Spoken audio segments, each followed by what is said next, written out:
let's make a quick explode effect. So let's delete the cube, X delete. Let's make a exploding monkey, Shift A.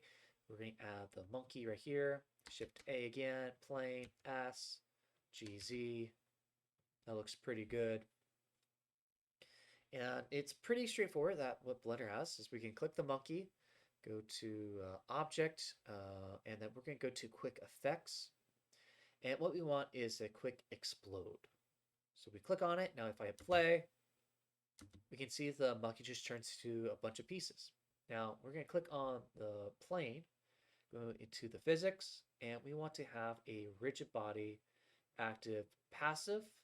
Hit play. Let's add a collision as well. Go here, play. There we go. Okay.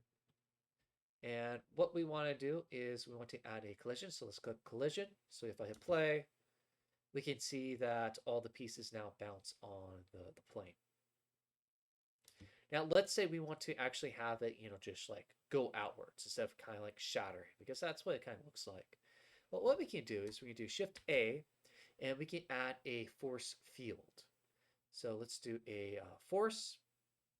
If I hit play now, it doesn't happen.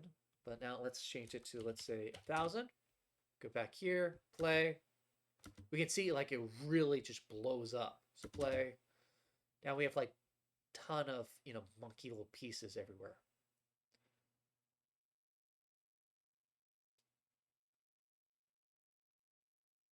So with the force, it's really cool, and it affects, excuse me, it affects other objects as well. So for example, the cloth simulation, Shift A, force field, we actually have a wind, we have magnetic. There's a bunch of cool things you can use in here. So that is how we can do a quick explode in Blender.